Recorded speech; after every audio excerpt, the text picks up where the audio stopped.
Morning, everybody. This is Spain Styling field book. We're going to read together. So today we're going to continue reading on chapter 7 of this book. If you haven't already get this book, make sure you go get it. It's pretty good, I would say. And if you haven't really read what we had, chapter 1 to chapter 6, you can go back and watch my videos. And let's get to it. So skip to chapter 7, chapter 7, chapter 7. Situation questions. Okay, so this is we're gonna go into deep dive into the 4 different question types, which is the core of a Spain selling. If you have in here, so let's get to it. Situation questions. Questions that uncover facts and the background about the buyer's business and the situation. We have situation questions. You can go into the problem, implication, need-payoff, explicit needs, and benefits. This is the graph. Next time I'm probably going to look at a problem question here. All right. So overview. A situation question asks for background facts about the buyer's existing situation. What's a situation question? Why ask situation questions? Okay. They help establish a context for uncovering buyer's problem. Since the purpose of the question in larger cells is to uncover implied needs and develop them into explicit needs. Effective sellers ask situation questions selectively. They provide neutral factual information that helps you understand the customer's situation, a starting place for deciding which potential problem and dissatisfaction to explore. Right. I'm going to highlight this. Huawei's research shows that inexperienced sellers often ask too many situation questions or ask them inappropriately. While situation questions are an important step in successful selling, ask too many risks losing credibility with the buyer. Okay? Make sure you understand that. You ask too many situation questions, you're going to lose credibility with the buyer. The best way to use situation questions is to do your homework before meeting the buyer, so that you're not asking about the basic facts and background information that's available elsewhere. Right? So before you talk to the seller, you might want to talk since we're in the housing industry, right? So when the seller said, yeah, I want to sell the property, if you can find those information about a square foot, bath and bath count, you can go to the county's website to find it. You don't have to ask unless there's a discrepancy. It's like, okay, a county says here will have 1,000 square feet. The Zillow says 2,000. Is there something I'm missing here? Do you do an addition, things like that? That will uncover additional facts, right? Focus on the situation questions to get you key information in those areas, most likely to uncover buyer's problem you can develop into explicit needs, right? So what does that really mean? Check yourself situation questions. So which one is a situation question? Right, before we go into the more detail on using situation questions effectively, let's be sure you're clear about what makes them different from other type of questions. Decide which of the following examples are situation questions, yes or no. First, what's the average weekly output of this plant?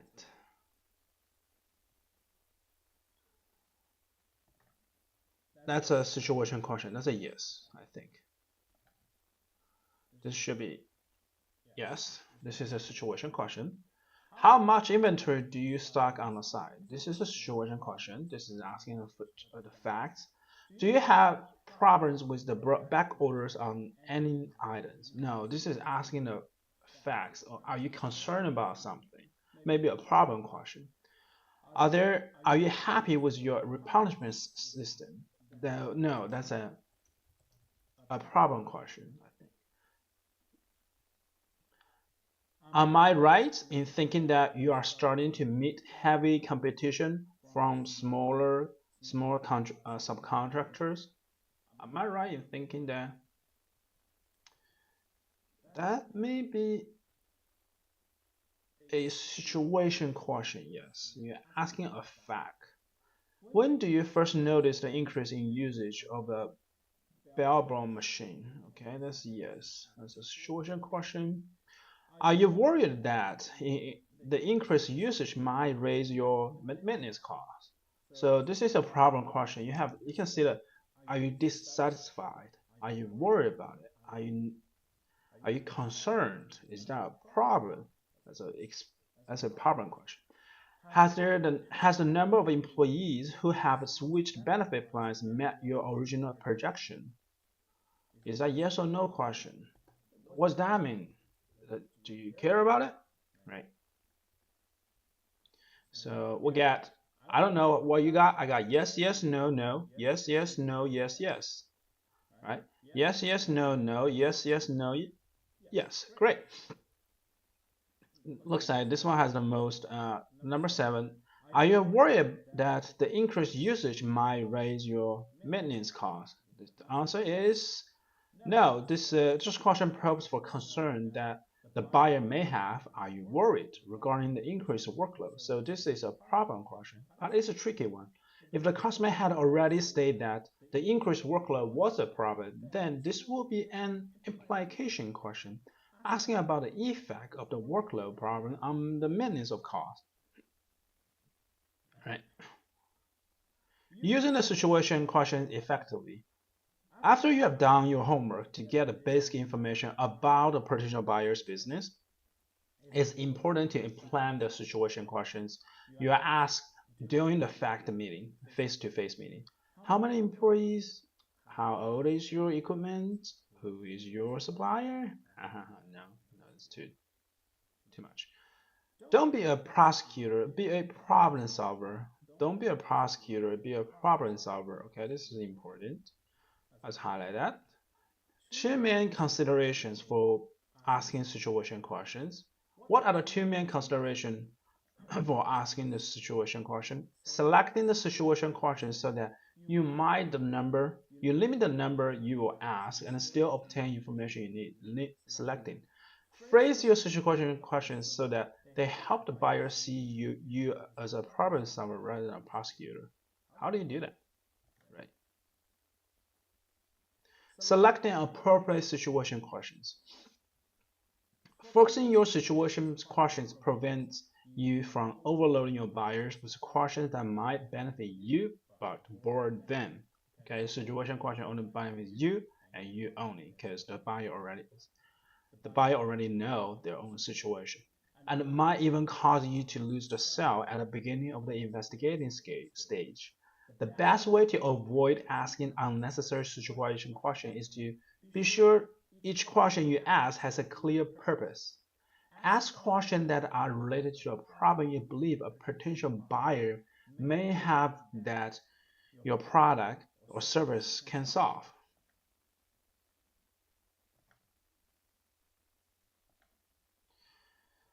Planning situation questions. Okay. Is there a practical method for preparing appropriate situation questions? The answer is yes. Remember the pre-call planning you did in early chapters to anticipate implied and explicit need? You can use a similar approach to prepare the selected situation questions ahead of your customer or client's meeting. Here's how. List some potential problems your product or service can resolve, and determine what factual information you need before you can effectively investigate the problems. There, there can be several different answers, like in a case like your example on the next page. But what you will usually find is that the right situation can lead smooth and naturally into discussion about a potential problem.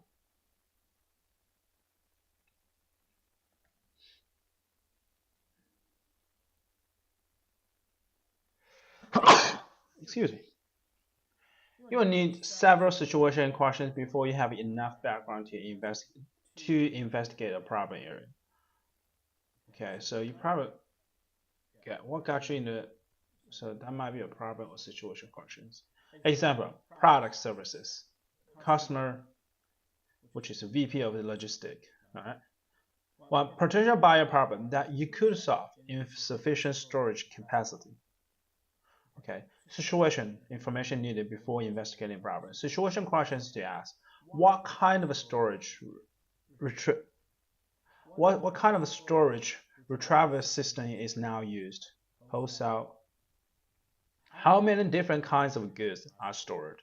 What's the average retrieval time? How many items are retrieved in a typical days? Alternative source of information. Are we getting a warehouse supervisor, distribution supervisor? What's the average retrieval time? That probably gonna be the warehouse supervisor could be, or warehouse supervisor how many items? Right. So situation I need to ask, alternative source. Okay. So I'm dealing with the foreclosure most of the time. I think the product and services I'm able to offer is buy the house, buy house, rebuild, cash out, rebuild their credit, homeowners. Is it too vague? Could be. Potential buyer's problem is okay. I lost a job and I couldn't afford the mortgage payment.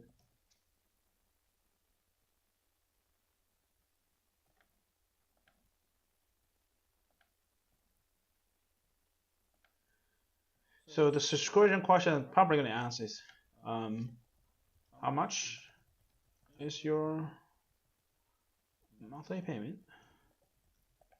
How long have you behind?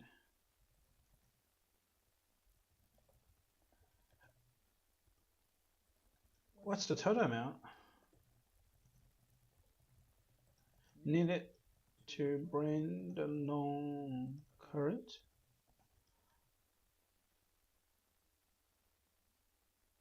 Are there anybody can? Do you have the funds to bring the loan current? What?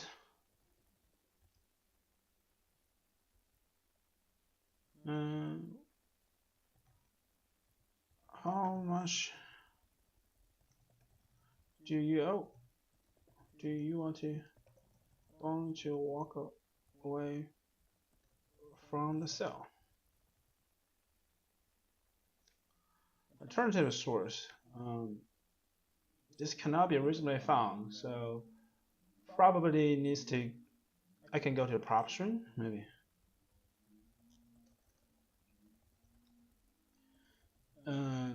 Prop wire.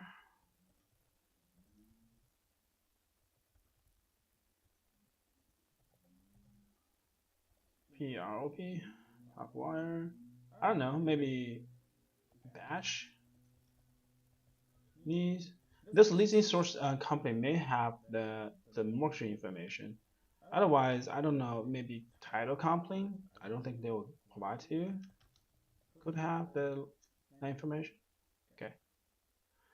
Now, facing your situation question, in certain cases, you may get extensive background information before you are positioned to move into the proper identification. Since customer interest is generally low during this initial phase, that's exactly true. If you ask too many situation questions at the beginning, you're going to have a lot of pushbacks. Well, at least I experienced a lot of pushbacks when I was talking to the sellers. Okay. So since customers' interest is generally low during the initial phase, it's important to phrase your question in a way that will be acceptable as possible to your customer or client. Most prospective buyers become irritated if the seller throws a series of blunt and largely irrelevant questions to them. You're wondering why the people don't like this? If I'm asking all those questions, you don't like either. I mean, um, such those questions that specific security concern might ask, a security concern might ask, what kind of a bill belongs do you produce here? What kind of chips do you use? How do you solve their chips? How old is your local facilities? Who's in charge of security for the plant? How many people work on a night shift? And those lists of blood, who, what, how, when, where. This is what we told. We need to ask those questions, right? Can be perceived, can be perceived. Such lists of blunt questions, who, what, how, when, where, questions can be perceived as demand for information rather than attempt to understand the key areas of your buyer's business situation. So that's really important. You want to attempt to understand the key areas of buyer's information, right? How can you avoid creating these negative perceptions? Link your questions. By linking your questions, you can make them flow more smoothly and relatively more naturally to your buyer's business concern. Link your questions to buyer statements can weigh a series of questions into a coherent pattern. Link your questions to personal observations can add variety to your questioning and impress the buyers with your awareness. And link to the third party situation can boost your credibility if you can demonstrate understanding and experience with the buyer's business. Let's look at some example conversation. Seller, what kind of a bell balloons do you produce at the plant? Buyer, we turn out a number of lines, but our principal products are mega balloons. Balloons. Seller, mega balloons? What kind of a wheezy do they use? Link to the buyer statements. Okay, on buyer, we use two kinds of whistles, general purpose circle whistles and the terror whistles for three special 3D functions. Seller, I understand that many balloons manufacturers typically keep a 3-month supply of terror whistles in their component inventory to cover import-related contingencies. Is that about right for your company? Link to the third-party story. Oh, I understand that many of those. Third-party story. Yes, in fact, demand for our mega balloons has increased so much in the last 2 quarters that we are actually stocking about 20% over that. Seller, during the plant tour, I noticed that there was a large locked clean room behind the assembly area. Is that where you store your whistles? Linked to the buyer statement and personal observation? Yes, that's where we kept our environmentally sensitivity components until we had to rig some extra storage in building 2 last month for overflows. Building 2 looked older than building 1 when were they each built. Building 2 was originally planned but built in 1920s. We built Building 1 in the early 60s to better maintain our newer perception equipment. Seller, that's interesting.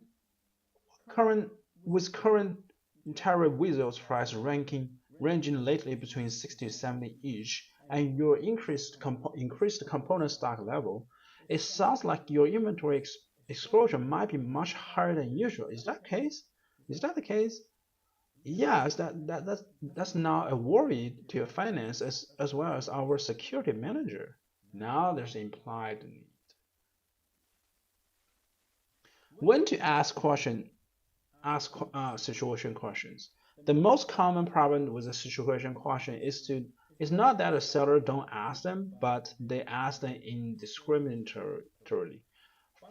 Focused situation question thoroughly phrased and linked to the net flow naturally. are clearly helpful.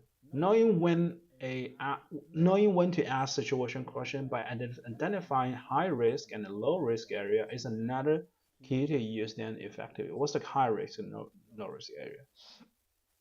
Low risk area, a new customers and or client. Early in the selling cycle, when situations changes. High risk area, later in the selling cycle. Irrelevant business area, excessive use, sensitive areas. Low risk questions. In the following area, using the low risk question has low risk and high payoff. Okay, new customer or client. When a new when new customers or clients with new buyers, it is necessary to ask a number of situation questions as you don't know much about their operations. Buyers expect to be questioned this way. Unless you do so, they will put little faith in your questions. Don't don't trap into staying with ease. Save safety question. It is crucial to move on to what really interests your customers or client, their problems, and how you can solve the problem. Second, early in the selling cycle, well chosen situation questions early in the sales can ease the move into problem questions without the selling being the precise as blunt and intrusive. Asking a few focused, neutral, and more indirect situation questions about the current operation can set the stage for effective asking the problem questions. When situation changes, for current or long-term customers or clients, it is important to stay aware of what's going on in both internal and external operating environment. By staying informed and in touch, you may uncover opportunities for new business and to prevent potential loss of business by taking quick actions. For example, when there's an organizational restructuring or a change in the buyer's market. That's true. High risk situation questions. Don't do it. You will lose your credibility if you lose and could lose the sale if you do in the high risk area. Late in the selling cycle, okay? Either you haven't gathered enough background information, perhaps from not listening closely to the buyers or because of inappropriate early questioning, or when you have carried out your sales plan but the buyer has not given you an order or signed a contract, you can't think anything to say. Okay, that's not good. Irrelevant business area. Here is the risk of gathering information you cannot use, or worse, uncovering problems you can solve. Since the aim of asking situation question is to lead the problem into the areas of dissatisfaction that you can solve, meaning meeting with the potential buyers are much better spent identifying and developing those needs you can fill. Okay. Excessive use. Some less effective sellers simply ask too many situation questions, regardless of whether they can solve the problems that emerge. Excessive use can also test a buyer's patience or create hostility. If you are precise as that integrating a prosecutor, it's vital to move into the problem areas as soon as you have sufficient background information. Sensitive, sensitive or potential sensitive area. Examples are asking about the level of sign-off authority your contract has, or questioning an area where there's a conflict between your contact's department and another department. Sensitive information is better gathered indirectly and later in the sales when trust has been established. Sensitive information. So let's say um, in the real estate, like I think if we're talking about the loans information that's really sensitive, we probably want to probe up this a little bit to make sure that we understand and build a lengthy report so that the seller might open to you. Right. All right. Beyond the basic situation question, you don't have to use the spin in the right sequence, rigid sequence. which is right. Successful sellers focus on identifying, understanding, and developing the buyer's problems. So rather than ask a lot of situation questions early in the sales call, they will ask them when it makes sense to clarify and explore problems as they actually emerge. For example, you said that employer turnover is a major problem for you. To help me understand this better, could you fill me in a few facts? For example, how do your compensation rates compare with the competitors? How often you have revised your benefit package? I think that's really good. You said the mortgage has become a major problem. To help me understand this better, could you fill me in a few facts? What's going on with the mortgage? Oh, you said that the monthly payment has been a major problem. What has what makes you concerned about that? Can you fill me in some facts? I mean, how much are you paying each month? Is is that gonna be a huge problem to your salary, to your monthly income? Are you able to? Hmm, I need to think about it. Buyers are much more willing to answer situation questions if they believe they are being asked as a means of understanding the issue that they are important to them. Great. Asking smart questions is better than show and tell. Some situation questions are smarter than others. For example, how are you responding to the recent change in antitrust litigation? Sounds smarter than how long have you been in the business? Ooh. They're probably going to say, no, I have no idea. Well, too many people try to show their business knowledge through telling when it's much more credible to ask. So instead of giving a little speech on how much you know about the system integration, you could gain more credibility by asking smart questions at appropriate points in the investigating stage. For example, how do you integrate satellite communication into your main platform? How do you do that? How do you do this? How do you do it? Gain time to think. Situations are easy to ask, even though they are not very powerful. Sometimes they can provide you with time while you are considering how to introduce more powerful problem and implication questions.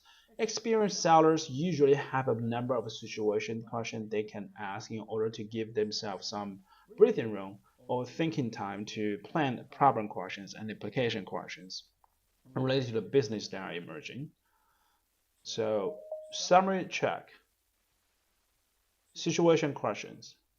The purpose of the situation question is to reveal implied needs, establish a context of uncovering buyer's problem, and or explore the implied implication of the buyer's problem.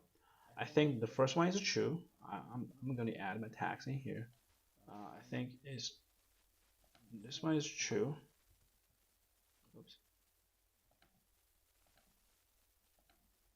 I think the first one is true. The B and C is establishing a context for uncovering. Yeah, I think the second is true. The third is false.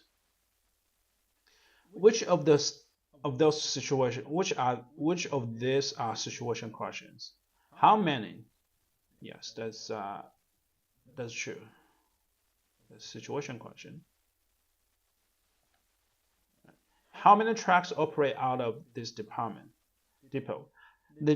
Does your use of outside contracts create difficulties for you? That's a problem question. That's a problem question. Do most of your referrals comes from your law firm? That's a situation question. Fact finding. Which of those high risk for situation problems? Late in the selling cycle? Yes. Yes. With new prospects? No. When the situation has changed? No. Is your business area unrelated to your product or services? Yes, this is high risk. Your use of a situation question can be more effective by probing a very detailed by buyer's operation.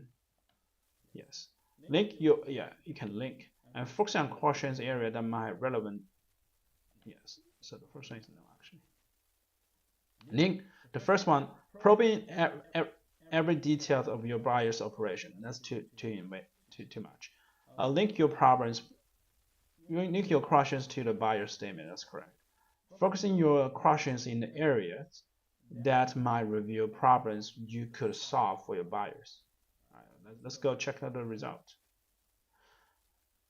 Okay. The purpose situation is highly established for the context of uncovering the buyer's problem.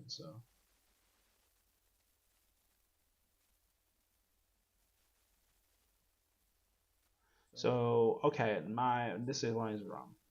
I got it. This one, the first one wrong. The second is A and C is a situation and B is problem questions. A and C, that's right. Got it right. Third is A and D are the high risk area. A and D, that's correct. And fourth, B and C would make your situation question more effective. Correct. I hope you guys get it all right. And we're going to continue for chapter 8, problem questions tomorrow. So hop on next time. All right. Bye now. Peace.